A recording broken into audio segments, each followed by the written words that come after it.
Crystal Palace 0, Manchester United 0 at Selhurst Park.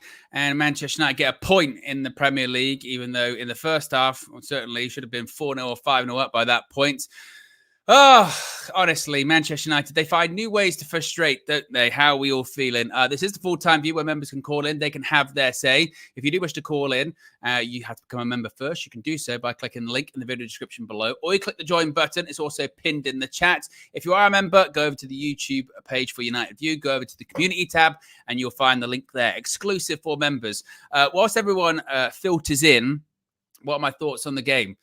Well, I think you have to be measured on this one. I don't think, the appropriate time for a total sort of meltdown or anything like that. There's a lot of blame, I think, to go around here. There's a lot of blame to go around. And what I mean by that is, I think that in the first half, I look at Erik ten Hag and I say the first half, if I'm him, I'm holding my hands up going, I don't know what I can do more in the first half, in all honesty. Manchester United should be 4-0 up. At least 2 or 3 up in the first half with the chances that they had. The starting lineup that people were wondering about, criticizing about, whatever. In the first half, it worked. Man United were all over Crystal Palace. They dominated the game. They dominated the possession. And you've got to put away your chances. Away from home in the Premier League, you have to be clinical. So you look at maybe Garnacho for the first chance. For the one where he hits the bar, Bruno has to score. De Ligt should do better with his chance. So again, I would look at the first half and say, Erik ten Hag, I don't know what more you can do. You can't put the ball in the back of the net for your team. You created all of the chances. You did really well. Second half, if I'm looking at the manager, I would say second half got it completely wrong because the substitutions that he made effectively killed the game. The players that were creating and doing well, i.e. Joshua Zirkzee, took him off, and suddenly the attack disappeared. Or the link-up play disappeared. That's why I wasn't on the Zirkzee criticism after the game against Southampton, because he links up the play. He knits up the play perfectly. And when Ahmad came off for Rashford and then Garnacho switched over to the right, Garnacho was getting so much freedom down the left-hand side in the first half. Switches over to the right. Marcus Rashford looked like he was basically sulking that he didn't start, essentially, for the second half. You wondered if he was playing or not. Eriksen, I thought once again, Christian Eriksen in the first half did really, really well. Knitting the play together, crisp passing, crossfield passes, could actually pass the ball. We're going to get to that. So all of the substitutions I didn't think worked. And then the game petered out into nothing. And because we took those players that were neat and tidy and putting the game together and replaced them with Rashford, with Højlund, etc. When we started just going route one, ball over the top, we're just going to do it over the top, made no sense. And Bruno Fernandes, I posted it on social media during the game. My goodness me. I mean, where do you start with Bruno Fernandes? As your captain, he was, for Manchester United, the worst player on the pitch today. Absolutely shocking, he was. I mean, and even in the first half when we were playing well, he was our worst player on the pitch in terms of giving the ball away, overcomplicating stuff, trying stupid things, and again, just generally being sloppy. And it got progressively worse. It got progressively worse as the game went on, to the point that eventually it almost cost us the game, because one time he goes for a crossfield pass that he gets completely wrong, and they go up the other end and they nearly score from a counter-attack. And again, that's where I look at Bruno Fernandes' performance and go 0 out of 10. And then I look at Erik ten Hag and say, with substitutions in the second half, take him off. Take him off. We said in the Brighton game, it was strange that he took Bruno Fernandes off and replaced him with Scott McTominay when he was halfway on a flight to Napoli. But we went, okay, he's not afraid to take Bruno Fernandes off. And even I at the time was like, well, maybe, you take with Bruno, you keep him on because he's going to score a goal, and you never know, Bruno, he can get the assist or he can get the winner. He was never doing that today. Never, ever, ever doing that today. If he was even half on it today, when he had that chance that he took with the outside of his foot for I don't know why, when that went wide, he's not doing anything today. It's not happening, Bruno Fernandes. And it's a continuation with him. And it's not just one game. And I know people can say, well, that's Bruno. He's been like this for ages. But in particular, this season, if we're going to highlight this season with Bruno Fernandes, I mentioned it on the pre-match. I mentioned it on Tuesday. Even when he came on and got 2 assists, he still wasn't great. Against Southampton, in a largely positive performance, he was really, really poor. And it's a massive, massive concern, real concern. his level of performance. So I look around and I'm looking at, what do you criticize? You criticize the performance of Bruno Fernandes. As your captain, you expect more. He was a detriment to the team today. I don't criticize Erik ten Hag for the first half. And I think overall criticism would maybe be a touch too far. Like, Ten Hag does, nothing. Ten Hag does nothing. He hasn't got any style of play, or Ten Hag doesn't know what he's doing. Because you look at the first half and say, well, Man United were brilliant in the first half. They really were. They dominated the game, dominated the opposition, should have been 3 or 4-0 up. So I have no complaints for how Man United set up in the first half. I have no complaints with the starting 11. Where I do have complaints when it comes to the manager, as I say, every single substitution that you did in the second half, you got wrong. And that killed the game. And the substitutions, ironically, that you didn't do as well, i.e. take Bruno Fernandes off, that killed the game too. Because as the game went on, we looked less and less and less and less and less likely to score. And eventually, it probably could have carried on for about 20 more minutes. And it would have ended up 0-0 because we took any players off that were probably going to score or create things off. And that's not good enough. When you've got that level of chances in the Premier League, you have to take them. The best teams in the Premier League would have been 3 or 4-0 up at halftime. That would have never, ever happened with more teams. They'd have been ruthless. Minimum, they'd have scored a goal. Minimum. And again, that's frustrating on Erik ten Hag's part, I'm sure, because he'll be like, what more can I do in the first half? But in the second half, you have to react. Glasner made some changes, and Ten Hag didn't react to those changes in the right way, and neither did the players. And that's the really, really, really disappointing part of that.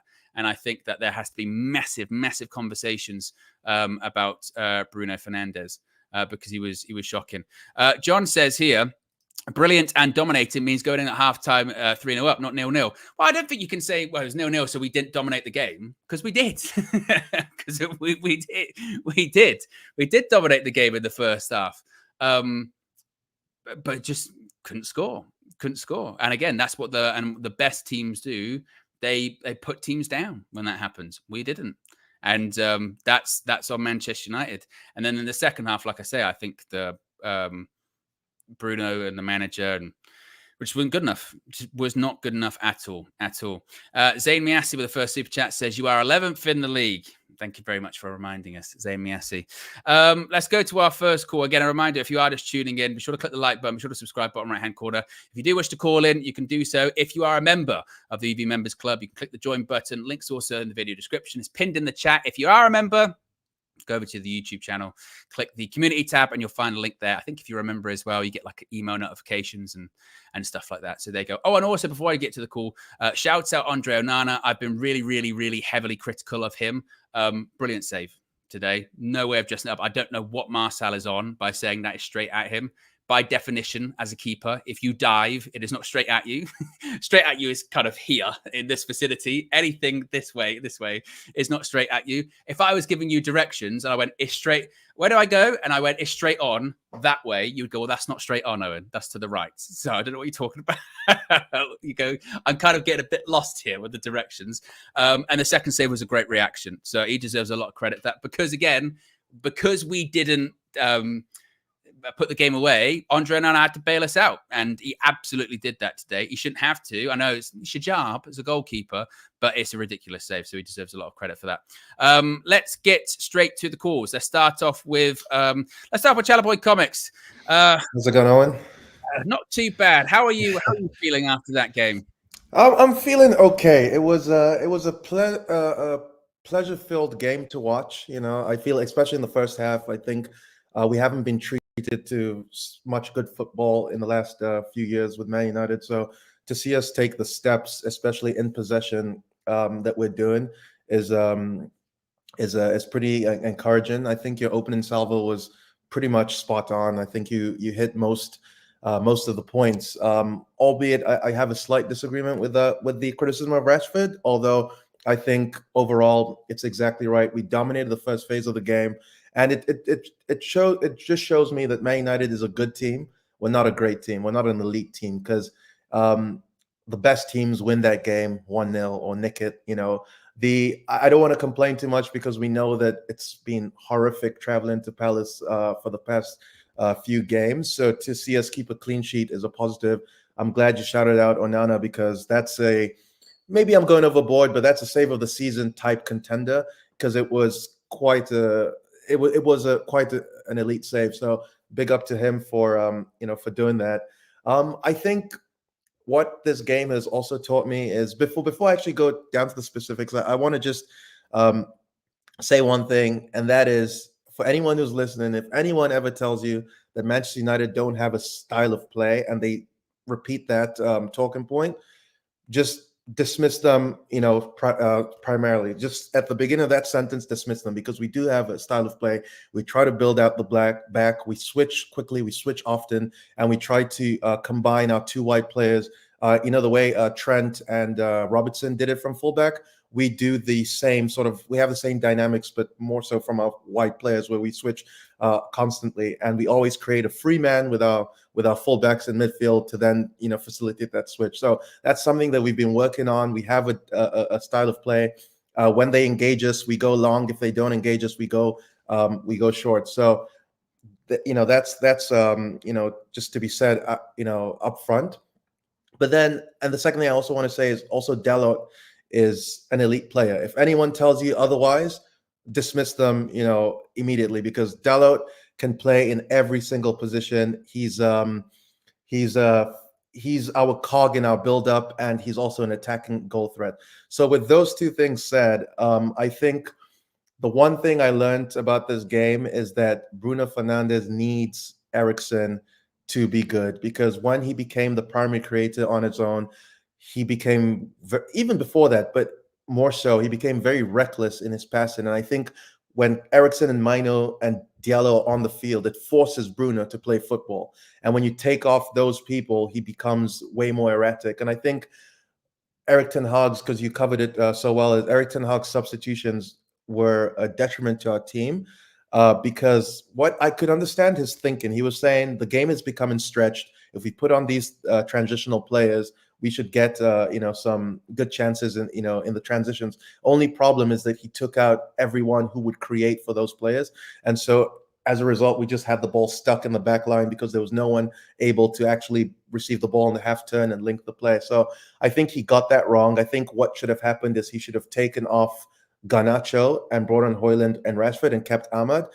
There was no need to have all three of the same type of players who run in behind on the pitch. So I just want to say I'm happy with the overall performance, but again, we don't take our chances, and that's what happens. We're not yet elite, but we're growing.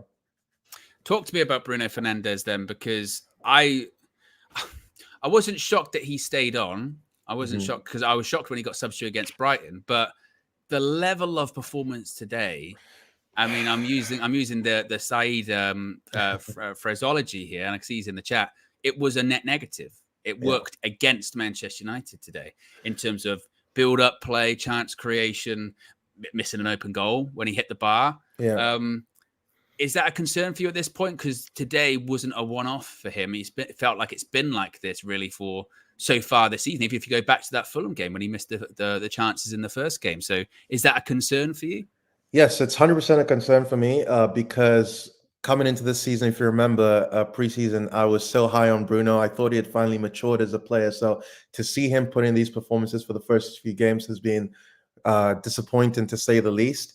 But I think the good thing about our situation is that we have squad depth to cover Bruno. So if Bruno continues to play like this, he will get dropped. And I think we can still create a dynamic midfield if we have Eriksen, Ugarte, Maino as the three, because they still that, if Diallo's playing, they still that ability to play football and have those through passes. But in terms of Bruno's play, he overcomplicates it, like you said. There's no need for him to always be trying to make that difficult ball against the momentum of the team. So it is disappointing. I don't know I don't know if it's too early to say he has to get dropped, but definitely his minutes need to be reduced. And I understand why we didn't have a full-time view after the Barnsley game, but Christian Eriksen that was one of the best performances I've seen from an individual player, the way he ran the show. And he showed Bruno how to play the number 10 position or be a primary creator. So I think with Eriksen in form, with Ugarte coming in, with Maino still, doing all right, and with Diallo being able to be a creator, Bruno's place is under threat. And if he does not improve his game, I'm not afraid to see him dropped. I think it's worth dropping him based on the performances he's given us so far. Big up Chalaboy Comics. Appreciate you as always. Lucas Chan with the super chat here. It says, not subbing Bruno is where we went wrong today. You know, it's interesting, and let us know what you think in the chat about all of this. Because it's interesting, because naturally when the Bruno conversation comes up, and like I said, I saw Said in the chat. I know for a fact we'll talk about this on Red Carpet on Monday, because we did a couple of weeks ago. Obviously, there was the Said versus KG heated debate. And look, Bruno did not do the Said allegations any favor whatsoever today, because he was what the critics will say he was, which was, giving the ball away, being erratic. To Chalaboy Comics there previously, you see the difference in the style of a number 10, of Christian Eriksen, who will just be composed, who will be, if it's not on, keep it ticking, don't force it, no flicks, no tricks or anything like that. And look, that's not to say that Bruno should eliminate that completely from his game, because sometimes the innovation that he has is the key to unlock the lock. Sometimes you go, right, that's what we needed. But today we didn't need that. We didn't need, huge innovation or anything like that. We needed simplicity. We needed composure, and he wasn't providing that. And fundamentals. You just needed just simple pass sometimes. Simple pass. Don't play it behind you or anything like that. And he didn't offer that. And I think the really interesting thing now is, previously maybe you could have made the argument, is there an alternative number 10 there or anything like that? But now you got Christian Eriksen, you got Mason Mount, you got Joshua Zirkzee. You can play Højlund up front. You can play Zirkzee in the 10. Like, there are certainly alternatives there now. And it's going to be interesting to see indeed if Erik ten Hag does take them moving forward. Let's get to another call. Let's go to Show. Show, what are your thoughts on that game overall? Sort of a mixture. First half, just can't score. Second half, well, I didn't really create all that much. What did you make of it? As soon as he went in 0-0 at half time, I was watching the game with my brother-in-law. I said to him, look, we ain't going to win this game. Because the thing with us is, when we have a half that we dominate like that, where we don't score, we never come out in the second half and sustain it. We always drop off. And you saw the second half. I thought we were awful second half, even before the changes. What did we do second half? Nothing. I can't remember a chance of note that we created second half. So, yeah, it's just one of them things where, the first half was probably one of the best halves I've seen away from home from us in a long time. But this is the thing. This is why me personally, I don't believe we finished top 4, because we don't have enough goals. We don't have enough goals in the team. I don't look at any of our attacking options and go, I can bank on this guy to get me 20 goals, or even 15 league goals, 15 to 20 league goals. Anyone in this team. Obviously, the subs were a bit baffling, because if you looked at the first half, all the good stuff went through Eriksen and Zirkzee. Took them both off. Yeah, and then that's why we couldn't build up anything from the back second half, go through midfield, because when you tried to do it through Bruno, it wasn't working. And then he took Ahmad off to basically just put the cherry on the cake. And then we had Garnacho. We've seen from last season, when we have Garnacho, Rashford, Højlund, it's too chaotic, it's too hectic. There's nothing there. And you've got Bruno to add to that. So it's just full chaos by the end of the game. So yeah, the subs were awful. Because like you said, you could put Zirkzee in the 10, and I would have liked to see Zirkzee and Højlund together. Because I mean, or even put Eriksen in the 10 and put Ugarte on, push Kobe further forward. Because even when we were playing well, I thought Kobe was having a poor game. He was quieter. He was quieter today. Yeah, but he's not a 6, and Ten Hag keeps putting him into 6. This is another thing. Like, he keeps shoehorning these players into positions that they're not comfortable with. Like, when we first put Kobe in the team last season, we put him in that kind of 3-8 role. Let him do what he does best. Pass through the middle and attacking thirds. We're now turning him into the 6, right? He's not mobile enough to play there. And we're not letting him actually pass forward and actually affect the game in a positive way that he can. And it's frustrating. Yeah, it is really frustrating. I mean, what do you make of this Zirkzee stuff as well? Because I was a bit, I mentioned at the start, I was a bit baffled by the criticism of him after the Southampton game. I mean, today, He could have had a goal, a save by Henderson. We tipped around the post. He should have had probably 2 assists, really, as well. Especially with the first free ball to Garnacho. Why do you think he keeps getting taken off? Do you think it's just a case of he's still considered as a striker like for like? So if it's him off, then it's going to be Højlund on. Do you expect to see him move a bit deeper? What do you think of his kind of profile as well? No, I think with the subs, I don't want to be. I think Ten Hag has favourites. So I think with the Bruno thing, people want Bruno to be taken. To be fair, look, he did take him off against Brighton. But I think now with the new contract, it's going to be difficult for him to drop Bruno. And this is the thing. This is what me personally, I wasn't happy with the new contract, because one thing we've done in recent years is that we've given new contracts on the back of players' worst periods. And for me to give Bruno the new contract after for me being poor for about 12 months doesn't make sense to me. And he's continued that form into this season. On top of that, you're the captain, and you're one of the players that now is been here the longest and is more experienced. So when people say, why do people keep picking on Bruno? It's because you are the captain. You went up to the club, you demanded the new contract, you got the new contract, now you got to back it. If you're not going to back it, then that's when you're going to get, pressure on you, So I think, with Xerxes, again, I liked some of his play in the first half. I think he lacks composure in front of goal. You can see he panics a little bit. I don't like that from him. I think he needs to calm down a little bit there, but you can see a lot goes through him. He can hold up the ball well, and he makes good decisions in the attacking third. Why does Ten Hag keep taking him off? I don't know, to be honest. Again, he probably say it's a fitness thing. I've got to look after him, all of that stuff. But he looked fit enough today to play full 90.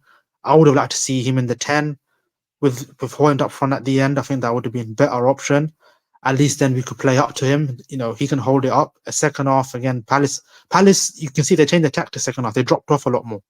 A lot more second half. They sat deep, and we had nothing to break them down. Nothing. No, I agree, and that's what really even more baffled me about the subs is if you look at sort of describe the 3 people that did come off, so Xerxes, Eriksen, Diallo, you would all describe them as good touch, good passes of the ball, quite composed on the ball, and then you replace them with people that are the opposite of that, and like you said, then towards the end of it, nothing gets created. Nothing gets created at all, which I just didn't get. I didn't understand. I don't know why. Just finally as well, what did you make of Andre Onana with his save? Does he was that a bit of redemption for him given the save? I mean, should he even be in a position that he has to make like a world-class save to save us losing the game potentially? Yeah, but this is the thing, isn't it? When you don't put your chances away, you want to give away chances like that. I thought the first save was he should save that. The second save is obviously the one that he reacts quite well to. I was surprised by it, I've got to be honest, because we don't really see him making saves like that. No. It was a decent performance from Onana. He didn't have to do much actually. Actually didn't have to do anything actually apart from that save. Not at all. Yeah, nothing. No, it was good. I mean, that's the only if you want to look for a positive, I guess you could say we've now kept another clean sheet, but it's the whole in the momentum, innit? And now we play Spurs and Villa back to back, so now that's 2 big games against potential top 4 rivals, you can say. So we've got to take 4 out of 6 points in those 2 games. If we don't, I think we're already in trouble for the top 4 race. Yeah, and particularly against those teams, we're not going to get the amount of chances that we've had in this game, and you've got to take them. You have to take them, particularly against Villa, like away from home. It's just, not good. Big up, show. Appreciate you as always. Appreciate you calling in. Let's see what other people are saying here in the chat at the moment. MA says our style of play can't penetrate low or mid blocks. Mason says goal and assist merchants are anti-Xerxes. The guy plays football. Yeah, like I said, I didn't get the criticism of him last weekend. I thought he did really well. He could have had a couple of assists today. I thought his link-up play was really, really good as well. And I liked that. And maybe this is almost what sort of balanced out to a little bit Bruno in the first half, is because you had Eriksen, Xerxes, even Dallo when he's inverting. You got other players that were kind of playing neat and tidy through the middle. But when they kind of disappear or get taken off, then all the reliance goes on Bruno and it turns into chaos ball again. It turns into, right, let's start again, let's try and be innovative. Let's try ball over the top. Let's try big switch that I'm not going to do properly. Let's try this. And you just go, no, you can't. You just can't do that. Can't do that. Let's go to another call. Let's go to Sean. Sean, what are your thoughts on what you saw today? Owen, I was pretty happy with everything, but it's extremely frustrating drawing a game when these many chances are created. Even if we would have lost, I would have been pissed off, but this is just plain, utter frustration. Some players did pretty well. I think most of the team in the first half, as you said, I mean, you've alluded to this, the Colors have as well. We were excellent in the first half, honestly. I couldn't believe how well we were playing in the first half. But second half, we trailed. I necessarily don't think it was a problem with the substitutions. I think it was a problem with the intensity of the players who came on. Certain players who came on didn't really get to grips with the game, and that happens sometimes. But in the last 20 minutes of the game, we were far too slow for my liking, far too slow. The ball was mostly in between Onana, De Ligt, and Licha. I did not understand that tactic at all. I did not. Maybe because we didn't have players at the time who could turn and create opportunities and go between the lines. But that part was frustrating. And the number 8, our captain, we have to talk, I guess. But, there's one thing about telling people that Bruno is obviously not having the best of times. But I think anybody who puts this loss squarely on the manager is absolutely deluded. I mean, that cannot be it. No, I would agree with you. Like I said earlier on, I think that I don't see what more Erik ten Hag could have done in the first half. I think he set up the team, and you would say that, again, can't put the ball in the back of the net for the team. They should be 3 or 4 up at that point. And even the point of by 75 minutes, we looked kind of gassed out. It shouldn't have mattered by that point. You know what I mean? We should have been 4-0 up if the players could take their chances. So I agree with you. I think second half, he can get some criticism. So I don't think, in my opinion, I don't think he got the subs right. But yeah, I would agree with you when it comes to that. Talk to me then about Bruno Fernandes. Where do you stand on his performance today, and I suppose his performances so far this season? Look, I've been a big fan of Bruno over the years. I mean, whenever I've been here on the Full-Time View, I've waxed lyricals about him. But I do remember telling me and you discussing this quite recently, probably last season, that Bruno has kind of regressed in his play. If we remember the first season that Erik ten Hag came in, I saw traces of a cultured midfielder in Bruno, a bit of an Odegaard-esque presence where he doesn't just hoof the ball up looking for the Hollywood pass, but he was trying to play triangles. The thing is, that came mostly with Eriksen in the team, which is why I think the first half, Bruno was kind of all right when Eriksen was there. But as soon as he goes off, I think one of your callers alluded to it as well, there's just too much chaos in front of him as well. Now, I'm not Saeed level against Bruno. And by the way, you guys need to talk to him about Monday. If he tries to gaslight you guys about Ten Hag, please talk to him about it. But in terms of Bruno, I think I do see his point. I mean, I wouldn't go as far as to say that he needs to be dropped, not yet, at least. I think he will play well in the Spurs game, and we probably will play well in the Spurs game because the way they set up really lends itself to us. But in the Villa game, for example, that's a really tough away game. I'd be very worried about Bruno, and if Bruno doesn't play well, we immediately lose control of the midfield, and you can't afford to lose control of the midfield against the top teams. You really can't. And at this point, Chalaboy is absolutely correct. We are a good team. We're nowhere close to elite. To get to that level, day by day, I'm becoming more and more unsure whether Bruno Fernandes can be the crowning jewel, if you will, in the team. I'm not even sure he can be a jewel anymore. Interesting. What do you make of Joshua Zirkzee? I mean, could he be, you mentioned the crown jewel, whatever. Could Zirkzee, even though we signed him thinking he was going to be a striker, could he be a bit of an heir apparent to that kind of number 10 position, considering that his link-up play was pretty good today? Could he be the person that fills that role if Bruno's not performing? I don't necessarily think so. I think there's more to playing as a number 10 than linking up play and working with Højlund. I know one of the dreams of this fan base is to see Rasmus and Zirkzee play together. But I think when they do play together, it's going to be during helpful weather situations where we just really need to go for a goal. So we go for a 4-2-4 kind of formation. However, one person I do believe will play a massive impact at 10 in this system is Mason Mount, because Mason Mount presses not only from the front, his link-up play is much more tidy, and I think we all remember what he was doing at Chelsea.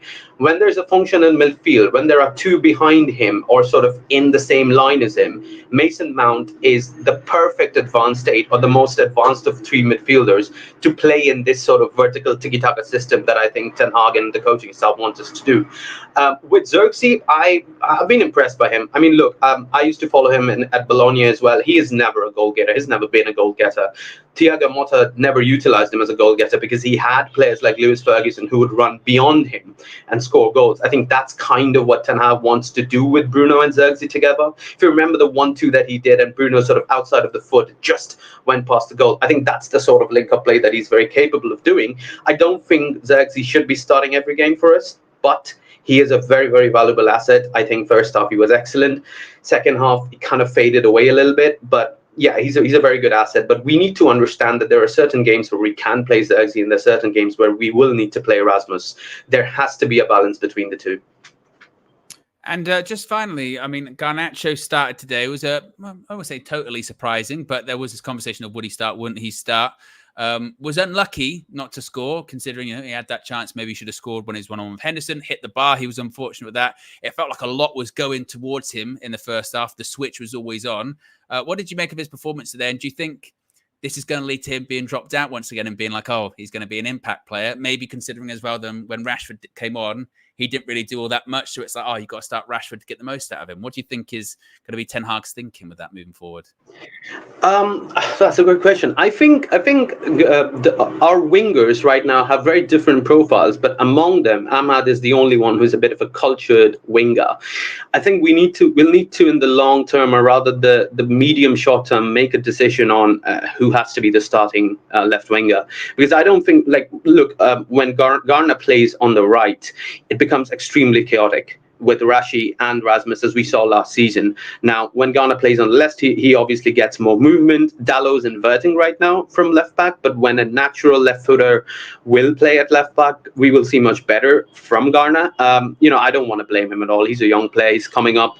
He's going to have a very good season for us. But I think it's better to play him and Rashford alternatively rather than stick Rashford up front sometimes, because that's really his position. I know he did well against Barnsley, but if you remember the 15 minutes he did play as a central striker today before Rasmus came on, he was absolutely useless.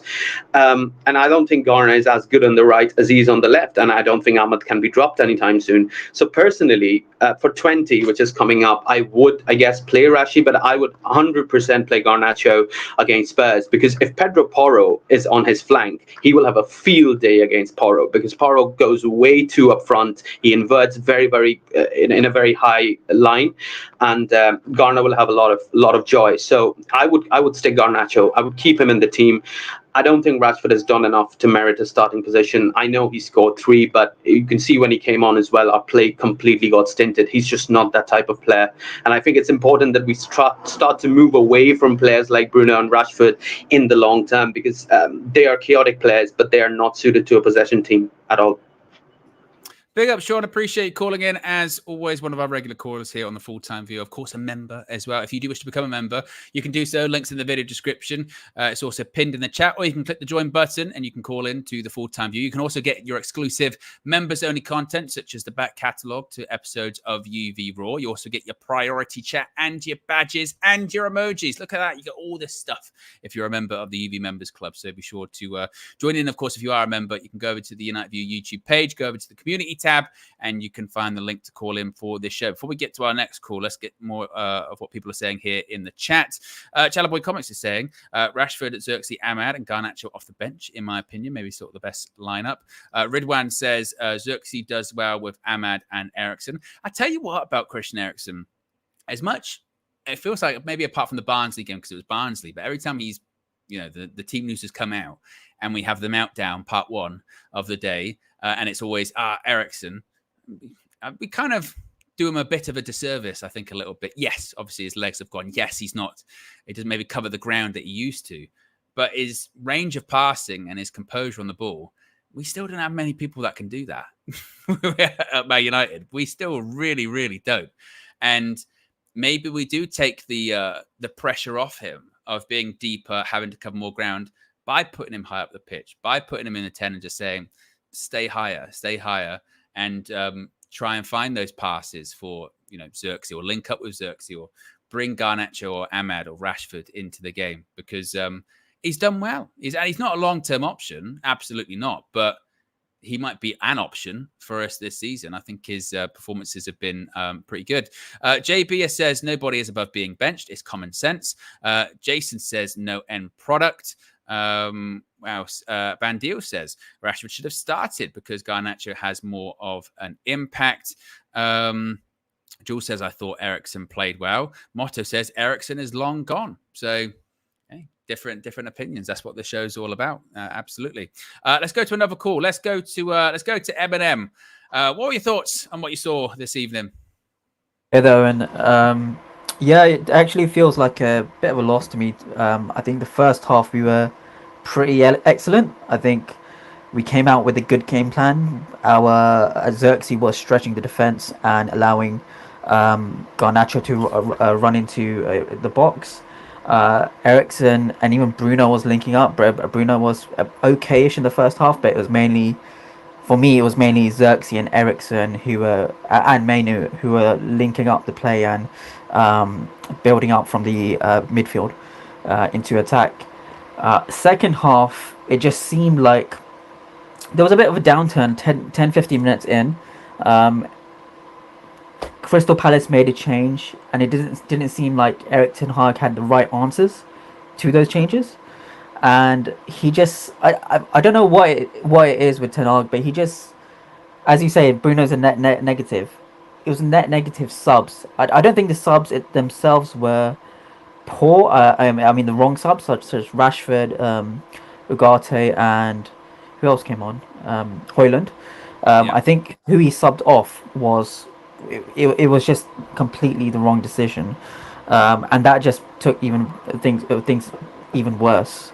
I thought there's good signs. There's really good signs. I'm actually one of the few who actually has complained that Erik ten Hag's style of play is you barely see it. The first half we did see it, and that's because Crystal Palace were poor and we were actually much better than them. But second half is what we got what we actually got from last season under Erik ten Hag and the first few games of this season. It's quite interesting, actually. So you mentioned that. Do you think it was a case of the first half that, well, how would you balance it of us playing well versus Palace not playing well?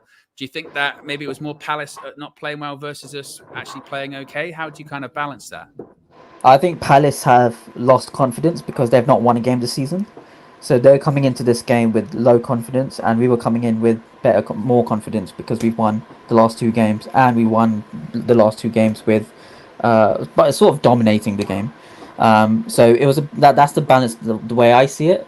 And then I think Flex was saying during the game, like, if Palace take a chance, if they get one chance, they can grow into the game, and that's what happened in the second half. But I still feel that even if Palace were playing in the second half, like they did in the second half, United was still better in the first half. I think we did come out with a much better tactical plan when going into the game. And where do you stand on the Bruno Fernandes situation? Of course, wasn't only today, of course, hasn't started the season great, but today really shone out negatively. What do you think it's going to take for Erik ten Hag to drop him? Will he drop him? Should he be dropped? What do you think about Bruno? Well, I think he should start against Spurs because obviously you've got the high line. But I think Erik ten Hag needs to learn when to take off Bruno.